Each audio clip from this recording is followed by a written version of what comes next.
പിന്നെ നമ്മുടെ ഈ നാട്ടില് ഇപ്പൊ എല്ലാരും അറിഞ്ഞിട്ടുണ്ടാവില്ല, ഇപ്പൊ പാമ്പ് ചൂട് കാരണം പാമ്പ് എല്ലാം കൂടി, പിന്നെ പാമ്പ് കടിക്കുന്ന ആൾക്കാരെണ്ണം കൂടി, കുട്ടികളൊക്കെ മരിച്ചു. പക്ഷെ എന്നാലും പാമ്പിനെ കൊല്ലാനോ മൃഗങ്ങളെ കൊല്ലാനോ ഒന്നും നമ്മളെ നാടിന് പറ്റൂല. അപ്പൊ അതിനെ പറ്റിയിട്ട് രണ്ടു വാക്ക് നിങ്ങളെ അഭിപ്രായം എന്ന് പറയുന്നത്.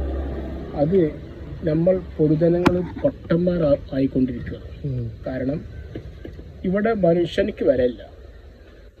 മനുഷ്യനെ ഭീഷണിയായിക്കൊണ്ടിരിക്കുന്ന പാമ്പ്, അതുപോലെ മറ്റു വന്യമൃഗങ്ങൾ, നായ്ക്കടക്കം മനുഷ്യനെ കടിച്ചു കീറി കൊന്നുകൊണ്ടിരിക്കുമ്പോൾ ആ നായ നമ്മൾ കൊന്നാൽ നമ്മളകത്തിടുന്ന ഒരു സിസ്റ്റമാണെന്ന് നമ്മുടെ നാട്ടിലുള്ളത്. പ്രത്യേകിച്ച് ഇന്നത്തെ സാഹചര്യത്തിൽ പാമ്പ് കടി വളരെയധികം കൂടിക്കൊണ്ടിരിക്കുകയാണ്. ചെറിയ മക്കളടക്കം വീടിൻ്റെ ഉള്ളിൽ നിന്ന് പാമ്പ് കടിയിട്ട് ഒരുപാടുണ്ട്. ഈ അവസരത്തിൽ ഇന്ന് നമ്മുടെ സിസ്റ്റത്തിന്റെ പ്രശ്നമാണത്. കാരണം ഒന്നും മനുഷ്യരെക്കാൾ വലുതല്ല. കാരണം നമുക്കിവിടെ ഇവിടെ മനുഷ്യരാണ് എല്ലാത്തിനും മേലുള്ളത്. ആ മനുഷ്യർക്ക് ജീവിക്കാനുള്ള വികസനങ്ങളും വിദ്യാഭ്യാസങ്ങളും ഗവൺമെന്റ് ചെയ്തുകൊണ്ടിരിക്കുന്നത്. പക്ഷെ ഇവിടെ ആദ്യം മനുഷ്യൻ വേണ്ട ഇവിടെ വിദ്യാഭ്യാസവും മറ്റൊന്നും വേണ്ട. ഇത് ഈ മനുഷ്യനെ ഇങ്ങനെ കൊന്നുകൊണ്ടിരിക്കുന്ന ജീവികളെ തീറ്റിപ്പോറ്റാണ് ഇത് സർക്കാർ ഇവിടെ പറ്റും. അതായത് വാവാശുരീസൊക്കെ പറഞ്ഞല്ലോ, അതൊക്കെ വളരെ കാരണം അതിഥി ഒരു മനുഷ്യനെ കൊല്ലുന്നവനാണ് അതിഥി. മനുഷ്യന് ഭീഷണിയാവുന്ന എല്ലാ സാധനം നമ്മള് ഒതുക്കണം.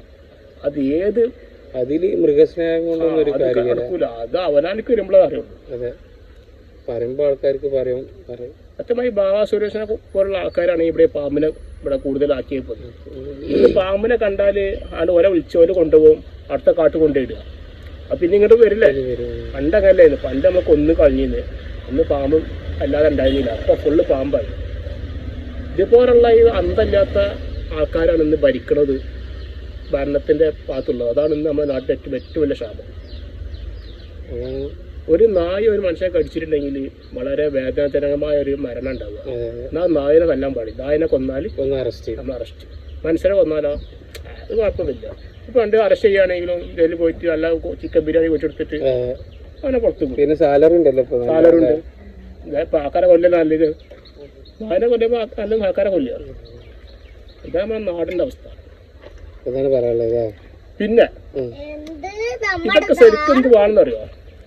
നമ്മള് വോട്ട് ചെയ്ത് ജയിപ്പിച്ചു വിട്ട MLA മുതൽ MP മന്ത്രിമാരൊക്കെ ഉണ്ടല്ലോ, ഇവരെ കയ്യോടെ കുറിച്ചോട് ചോദിക്കണം. ഇനി ഞങ്ങളെ വോട്ടിന് വരണ്ട, കാട്ടിക്കാർ അറിയിക്കാൾ വോട്ടിന് വെച്ചിട്ട് പന്തികളൊക്കെ വോട്ട് ചെയ്തോളൂ. വോട്ട് ചെയ്യുമ്പോൾ ഇവിടെ എന്ത് വികസനത്തിന്റെ കാര്യം? ഇവിടെ മനുഷ്യൻ ജീവിക്കാൻ പറ്റണ്ടേ? വിദ്യാഭ്യാസം ഒരു കാര്യമുണ്ടാ? ജീവിക്കാനുള്ള ഒരു അവകാശം ആദ്യം വേണ്ടേ? ഇവിടെ ഭീഷണിയാണ്, പുറത്തിറങ്ങാൻ പറ്റുന്നില്ല. ജീവുണ്ടെങ്കിലേ ജീവിക്കാൻ പറ്റും, ബാക്കി എന്തുകൊണ്ടും കാര്യമുള്ളൂ.